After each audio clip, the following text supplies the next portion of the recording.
The Crooked Epic. 1. Inn. 1. The Inn of Maniacal Madness. 3. Ted. The Lake. 3C. 1. Alex had reluctantly followed Ted inside the cave after witnessing the potential murder of one of their friends. They saw a graveyard in the light at the end of the tunnel. The unmarked tombstones reflected the purple sky dimly above. An unknown world materialized amongst the glossy grasses which sparkled dew under low mist. They waded from the exit of a mammoth monolith through the fog and into the shining, fogless, surreal twilight. Alex led them to the light, and Ted silently took the lead after the exit. Crouching and staying low against the shadows of sarcophagi and sepulchres and remaining hidden through the acres of gravestones, they ducked alongside a cemetery gates and down a slight slope. At the same time, they saw a cathedral and chapel lawn in an eerie silence. They crossed the edge of a field of high grass to the church's right and out to a dirt road. Amazed, Al gazed up at the darkening sky as they snuck along the side of the road away from the church. He motioned for Ted to stop with a raised palm and grabbed Ted's elbow. He put his finger to his lips and whispered. It was only about noon or 1 o'clock at the latest when we went in that cave. The land all around them was flat, aside from small ditches on either side of the road, and there were no mountains in visible sight, yet the terrain across the road was wooded past a few 100 feet of tall grass. The sun must be setting, though, and it must have rained here wherever we are. That means hours and hours would have passed while we walked, maybe only a mile from back there. But the church and cemetery are due north from us right now in the cave. Hey, and it rained today here, too. The grass is all wet throughout the graveyard. This is weird, Ted. I don't get it. It's quiet. Let's go. So, although they knew that danger would be right behind them on their trail in the form of at least one of the most wanted American criminals, they crept alongside the road between the ditch and the grass. Nervously, they would glance over their shoulders back down to the church to check for any figures or silhouetted followers. When they had walked for only a couple minutes, Alex grabbed Ted's elbow again and pulled him down into the field. His right hand covered Ted's mouth to stifle any gasp of surprise, and he raised his bandaged left fingers over his lips. His eyes were wide and his neck shifted his head to a nod to the roadside. The brothers waited in silence, kneeling in the grass and watching the road. Minute by minute, a noise grew louder down the road. Finally, the shuffle of the killer kid's footsteps passed them, and they held their breaths to make sure they went unnoticed. The noise of the two agents grew louder, and a shout from one of them directed at the child pierced the air. They were running to catch him, and they heard 3 gunshots from near the church. When there was no more noise, they waited even longer until there was only silence in every direction. After about 15 minutes of persistent silence and no sign of movement anywhere, Alex motioned for Ted to stay still while he peeked out of the field down the road. He waved Ted out when he was sure the road was clear. Both directions down the road were empty, and they started walking again. They continued away from the church in the same direction. There was nobody in sight, no sign of anyone, nor could they see where there had been any more bloodshed. Further down the road, after 5 minutes of walking, they saw an intersection where a perpendicular cement road created a T. When they got up closer, they saw how there was one main road which traveled east and west, and that the cemetery road ended here. To the right, there was a street sign sticking out of a cement sidewalk which lay only on their side of the road, but there was no writing on it at all. 20 feet to the right on the other side of the road, the sidewalk ended, and there was a wheeled cart which had nothing on it, where there leaned down a straw scarecrow with peculiar garments on it. The scarecrow wore a businessman's suit, long dark pants with a silver buckled belt, and an unbuttoned dark jacket, and a white-collared, buttoned-up shirt underneath a red tie. The odd-looking thing had a tall top hat posted on a pickaxe, so the pick side came out of its face like a nose.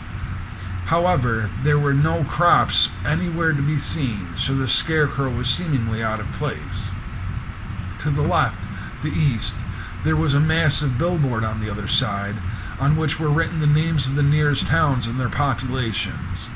3 long metal poles raised the sign, and it only had one legible township printed on it, as the other 2 had been completely scratched or chipped off.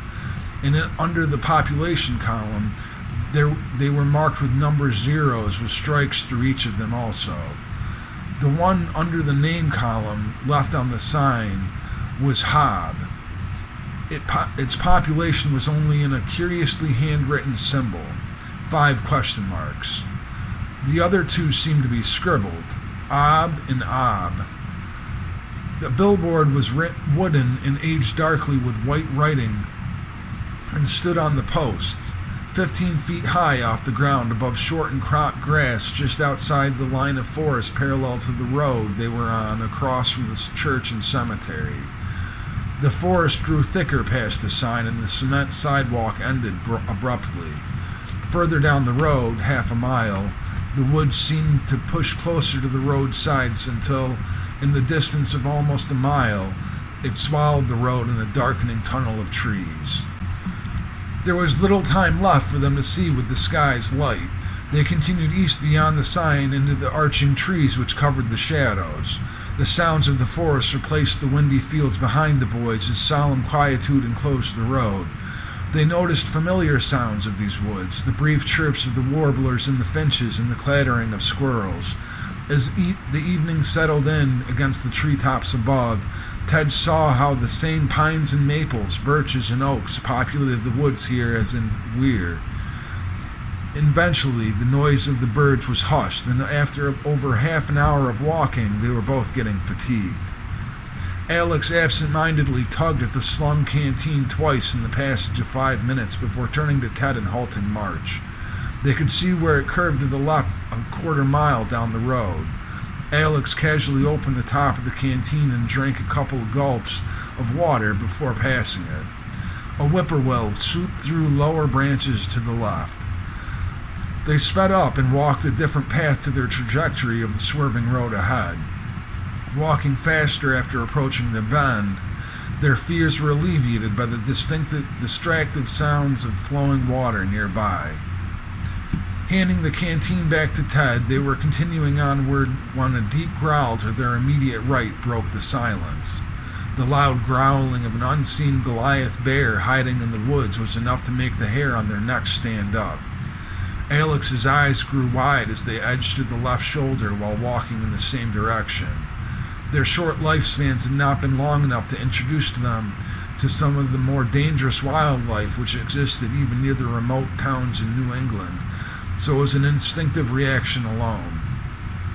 Falling water crashing against a pool in a verdant river, which flowed from the right side of the road, became visible in an opening in the forest after they turned the bend. The higher ground to the right was covered in trees and bushes above a ravine which ended at a waterfall. The sides of the gorges were rocky cliffs, while the side up ahead was a big hill, almost as tall as the one in their backyard where they had entered. A one-lane bridge for small vehicles and pedestrians was on the road in front of them. A vision of the streaming water and raucous noise that filled the air brought both boys to new heights of excitement. They sped up to the bridge and stopped to look up at both the 30-foot cascading waterfall and back down the road behind themselves, the last 80 or so feet, to watch for the source of the frightening sounds. I don't think whatever that thing was will come after us here, but we should keep going and see if this road leads somewhere. We may be safer. Alex leaned forward against the rail on the bridge. He looked down at the river and pointed. There were fish schooling around and swimming underneath. It was a bear, wasn't it? Seeing the fish made Ted wonder if they were indeed safer at this or any distance, especially near anywhere that might be the mysterious enormous bear's hunting ground. Well, it sure sounded like one. A rattling bush behind them stole their attention. They thought it might still be the bear. "Alex, give me Jacob's bait tin," Ted whispered to his brother. Alex obliged with his eyebrows raised inquisitively. Ted proceeded to dump the bait tin into the river, where fish began to circle the worms as they slowly floated to the bottom. Then he threw the bait tin across the river into a different bush to cause a distraction. The brothers crept low and quiet anyway, moving swiftly across the rest of the bridge. The river was 35 feet wide or more at parts, and the embankment was 10 feet high and steeply graded against the damp forest floor. For once in their life, they were gripped by fear with striking aggressors. When they had gotten across the bridge, Alex turned to look behind them one last time, as if permanently had already abandoned their home. He stood upright again with determination on his face, which portrayed fierce courage as he swiveled his stare to Ted. Those bushes that shook behind them kept stolid and menacingly still, and the growling phantom was now gone. Always to this point, Ted had been confident their journey would prove something to Alex, but now his temperament exhibited the real reason why Ted had invited his companionship. Trouble waited at home with its prestige, although cautious curiosity had guided them. The mystery was a conduit to these perils which had followed them here. Any security Ted could get was valid, even if its implementation was inexperienced as Alex's.